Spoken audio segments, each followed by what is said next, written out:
ये दो जगह ऐसा था जहाँ देश आजाद नहीं हुआ था, लेकिन वो लोग क्या हो गए थे, आजाद। अभी नेपाल में एक और जेएनजी होने वाला है। पटना का जो सचिवालय था, इसमें ब्रिटेन का झंडा लगा, तल दिया सब, और सचिवालय के ऊपर चढ़ गया। अब ब्रिटेन का झंडा नोच के फेंक दिया, भारत का झंडा लगा दिया। अब इस बात पर इतना भड़का, गोली चलवा, सीधा गोली चलाया, ब्रेन में मारा था सीधा, जैसे नेपाल में कैसे मारा गया। इसी आंदोलन के दौरान 11 अगस्त 1942 को पटना में बहुत बड़ा कांड हुआ, सचिवालय हत्याकांड। कितने तारीख को हुआ? सचिवालय हत्याकांड। क्या हो गया? सचिवालय, पटना का जो सचिवालय था, इसमें ब्रिटेन का झंडा लगा था। किसका झंडा था? ब्रिटेन का झंडा लगा था। तो पटना में यंग बच्चे थे, और आंदोलन में हम बिहार वालों से तो पूछना ही नहीं। राजेंद्र प्रसाद बांकीपुर जेल में थे, तो उससे हमको क्या मतलब है? विद्यार्थी का हमको कौन सी मतलब? हम सुनता हूँ क्योंकि हो तो आंदोलन तो चल दिया सब, और सचिवालय के ऊपर चढ़ गया। अब ब्रिटेन का झंडा नोच के फेंक दिया नीचे। चल एगो रख लेते क्या भाई, हम लगेले बनिए, भारत का झंडा लगाओ, तो भारत का झंडा लगा दिया। अब इस बात पर इतना भड़का अंग्रेज, इतना भड़का, उसका नाम था आर्चर। क्या नाम था? आर्चर।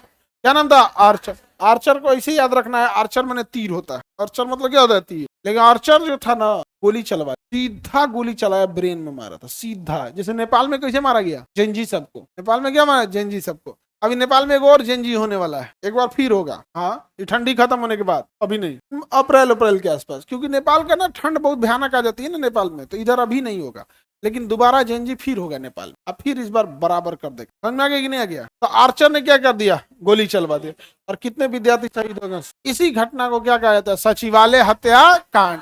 कितने अगस्त को? कहाँ के सचिवालय? पटना सचिव। गोली चलाने का आदेश दिया आर्चर। किसने दिया? आर्चर ने आदेश दिया यहाँ पर, अब गोली चलवा दिया। अब ये घटना और तेजी से फैलने लगी, यही खबर पटना से होते हुए आरा बक्सर पहुंच गई। अब बक्सर के उस पर जाएंगे तो यूपी का आता है बलिया। यूपी का कौन आता है? बलिया। बलिया वाले सबसे ज्यादा बागी होते हैं। मंगल पांडे कहाँ के थे? बलिया। और कलकत्ता के बैरकपुर छावनी में पोस्टेड थे, रहने वाले कहाँ के थे? तो बलिया वाले वैसे ही। और जब ये भारत छोड़ो आंदोलन बलिया पहुंचा ना, तो बलिया वाला सब बंदूक उठा लिया, बूढ़ा बच्चा महिला पुरुष सब। 1 घंटा में अंग्रेज साफ। सबसे जल्दी अंग्रेज साफ कहाँ से हुए थे? अच्छा, पता नहीं बलिया वाला क्या किया, तो लाशों नहीं मिला। क्या किया सब, किसी को आजले पता नहीं चला, वो लाशों नहीं मिला। अंग्रेज डर गया, अंग्रेज डर गया, कहा से यहाँ नहीं जाना है। 1942 में बलिया आजाद हो गया। भारत आजाद हुआ 1947 में, अब बलिया आजाद हो गया 1942। बलिया को आजाद घोषित कर लिया सब, अब वहां सरकार बना लिया सब, यहाँ हमारी सरकार। और उसी को कहा गया कि समानांतर सरकार। कौन सी सरकार? तो पहला सरकार कहाँ बना था? समानांतर। देश आजाद हुआ कब? 1960। अब बलिया वाला लाश दिया सब, कुछ नहीं दिया सब। यहाँ पे जो मांगने आया वो भी लौट के नहीं गया, जैसे जो इंक्वायरी करने आया वो भी लौट के नहीं गया।